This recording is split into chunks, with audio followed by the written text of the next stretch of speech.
दोस्तों, बेबाक भाषा पर आपका स्वागत है।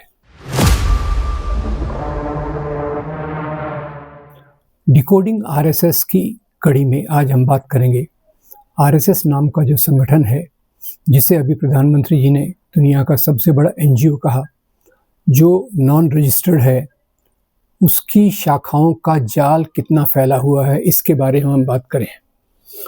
आरएसएस ज़्यादातर दावा करता है कि उससे जुड़े हुए करीब 36 संगठन हैं और जो एक international centre for studies France में जो स्थित है, उसने पिछले कई सालों से एक अध्ययन चालू कर रखा था कि ऐसे कौन से संगठन हैं दुनिया में जो आरएसएस की विचारधारा से मेल खाकर आरएसएस के कार्य को अलग-अलग तरीके से अलग-अलग क्षेत्रों में बढ़ाने का काम करते हैं। और उनकी ये जो स्टडी है, वो अभी कैरवान जो अंग्रेज़ी की बहुत प्रतिष्ठित मैगज़ीन है, उसके वेबसाइट पर भी ये पूरे वर्णन आए हैं।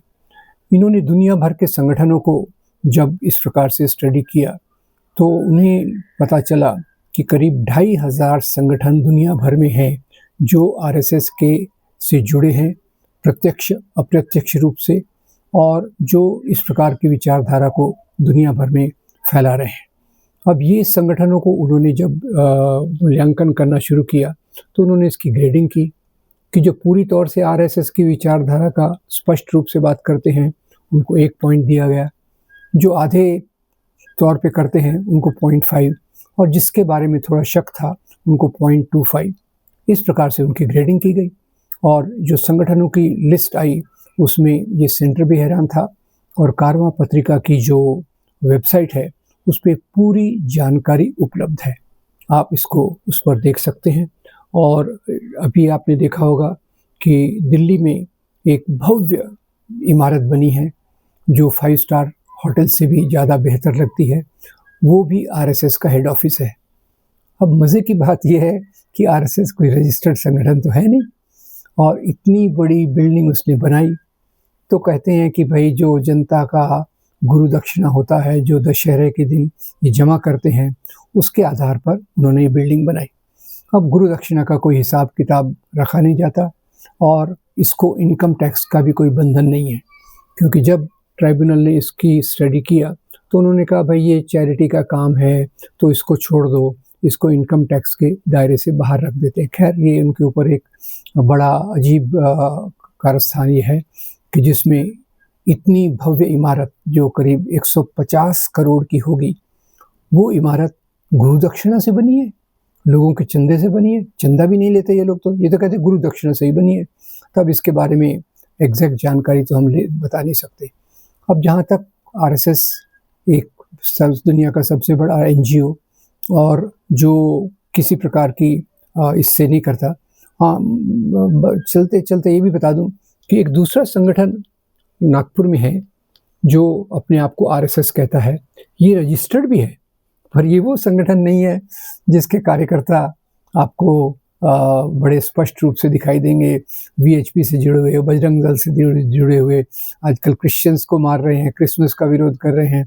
कभी मुस्लिम फेस्टिवल आया तो जो मस्जिदों के सामने जाकर नाचते हैं और भगवे झंडे लगाते हैं, ये वो संगठन नहीं है।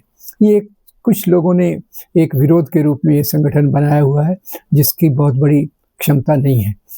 वास्तव में जो आरएसएस, जिसके सरसंघ चालक ये डॉक्टर मोहन भागवत हैं, और होसबले उनके सरकार्यवाह हैं, ये संगठन जो है, इसकी 2500 के करीब शाखाएं, इससे जुड़े हुए 2500 के करीब संगठन दुनिया भर में फैले हुए हैं।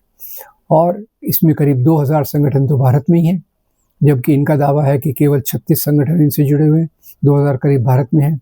फिर अमेरिका में अगर आप देखें, तो अमेरिका में 107, कनाडा में 113, यूके में 26, इस प्रकार से फैले हुए हैं। और भारत में भी देखा जाए तो उत्तर प्रदेश, महाराष्ट्र, केरल, इन राज्यों में इनकी काफ़ी बड़ी संख्या है। बाकी सब राज्यों में भी ये अपनी उपस्थिति निश्चित तौर से दर्ज कराते हैं। अब इनका इतना बड़ा जो तंत्र है, उसका क्या प्रभाव है?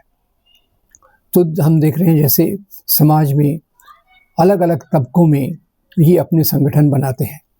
इनके जो एक तो प्रचारक रहते हैं, प्रचारक जो इनमें सबसे ऊंची डिग्री पे बैठने, ऊंचे ओहदे पर बैठने वाले लोग रहते हैं, और स्वयंसेवक जो पार्ट टाइम कार्य करता रहते हैं।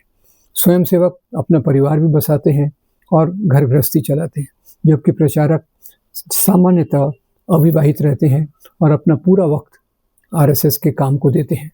इन्होंने क्या किया है, जैसे कुछ प्रमुख संगठन तो हम जानते हैं, जैसे भारतीय जनता पार्टी, विश्व हिंदू परिषद, वनवासी कल्याण आश्रम, फिर ये राष्ट्र सेविका समिति, अखिल भारतीय विद्यार्थी परिषद, हिंदू मुन्ननी, ये भारत में जगह जगह जाने जाते हैं। पर इसके अलावा भी जो अलग अलग क्षेत्र हैं, जैसे वकीलों के बीच में इन्होंने बनाया है अधिवक्ता परिषद, जो रिटायर्ड मिलिट्री ऑफिसर हैं उनके बीच में भी एक संगठन है, डॉक्टर्स के बीच में भी एक संगठन है, आईटी वर्कर्स के बीच में भी इनकी एक अलग प्रकार की शाखाएं चलती हैं। तो समाज के हर एक क्षेत्र से ये अपना स्वयंसेवकों को लेते हैं और उनमें काम करने के लिए प्रचारक और स्वयंसेवक ये काम करते हैं, पर उस संगठन के नाम से, और उनकी विचारधारा पे यही फैलाते हैं हिंदू राष्ट्र, और जो सामंतवादी जमींदारी समाज के मूल्य थे, ऊंच नीच के, वर्ण व्यवस्था के, जाति व्यवस्था के, स्त्रियों के दुय्यम स्थान के, और ख़ास तौर से आजकल जो मुसलमानों के खिलाफ एक इस्लामोफोबिया फैलाने का भी ये काम करते हैं। मैं एक दो उदाहरण दे दूं, इतनी तो आश्चर्य की बात हमारे लिए है। ये तो पता था कि आरएसएस के जो स्वयंसेवक और प्रचारक होते हैं वो आजीवन इसी प्रकार के काम को करते रहते हैं, पर ये नहीं पता था कि इनका जाल इतना गहरा होगा। जहाँ भी अप्रवासी भारतीय रहते हैं व्यापार में, दूसरे क्षेत्रों में, वो आरएसएस के काम को बहुत प्रतिबद्धता से करते हैं, और उसी का परिणाम है कि इतने सारे संगठन दुनिया भर में इनके लिए खड़े हो गए हैं। अब सवाल ये आता है कि अब इतने संगठनों के होने के कारण ये एक प्रकार का जाल है। इनमें से ज़्यादातर संगठन आरएसएस तो रजिस्टर्ड नहीं है, पर दूसरे संगठन अपने आप को रजिस्टर कराते हैं ताकि उनका काम आगे चल सके। खैर, मैं बहुत उदाहरण तो नहीं दूंगा कि किस प्रकार का इनके कार्यक्रम रहते हैं, कार्य रहते हैं। वो हमने सब ने देखा है कि भारत में जैसे ये भावनात्मक मुद्दों पे राम मंदिर हो, लव जिहाद हो, लैंड जिहाद हो, और इस प्रकार की चीज़ें यहाँ उसके आधार पे उन्होंने राजनीति की है। कभी वंदे मातरम का मुद्दा उछाल देते हैं, कभी किसी और चीज़ का उछाल देते हैं, और अमेरिका में भी जो अप्रवासी भारतीय हैं उनके बीच में भी इसी प्रकार का काम करते हैं। एक बात जो मुझे याद आती है वो बहुत भयंकर है। भयंकर ये है कि आपको याद होगा कि नॉर्वे में करीब 10-15 साल पहले एंडर्स बर्लिंग ब्रेविक नाम के एक नौजवान ने अपनी मशीन गन से 86 लोगों को और 86 नौजवानों को मार डाला था। वो कोई कार्यशाला के लिए आए हुए थे, तो ये जो एंडर्स बर्लिंग ब्रेविक था ये वहाँ गया और इसने उनको मारा, और उसको खैर पकड़ा गया, और उसके पास से एक डॉक्यूमेंट बरामद हुआ। और आश्चर्य की बात यह है कि उसने जो डॉक्यूमेंट लिखा हुआ था काफ़ी बड़ा था, उसमें ज़्यादातर उसने आरएसएस की विचारधारा को उसमें कोट किया था। खैर, तो ये इनका जो अंतर्राष्ट्रीय प्रभाव है ये वहाँ भी दिखता रहता है। और मुख्य तौर से इसको हम कैसे समझें? समझना तो ऐसे ही पड़ेगा कि आधुनिक मूल्य जो आए हैं, स्वतंत्रता, समानता, बंधुता, और अभी जो वर्ल्ड हेल्थ ऑर्गेनाइजेशन के आधार पे एक दुनिया बनाने का सपना है, उसके विरोध में ये हिंदू धर्म की श्रेष्ठता और उसी के आधार पे समाज को ढालने का काम ये कर रहे हैं। तो हमें कम से कम इसकी जानकारी होना चाहिए कि ये संगठन वास्तव में दुनिया में क्या कर रहा है और किस प्रकार से हमारे लोकतांत्रिक मूल्य, यूनाइटेड नेशंस के मूल्य और हर एक देश के मूल्यों को किस प्रकार से बचा के इन विचारों से अलग रखा जा सकता है। मैं उम्मीद करता हूँ कि आप इस बात को गहराई से सोचेंगे और वीडियो को लाइक करके, फॉरवर्ड करके हमारे चैनल को ज़रूर सब्सक्राइब करेंगे। आपका बहुत धन्यवाद। Thank you very much.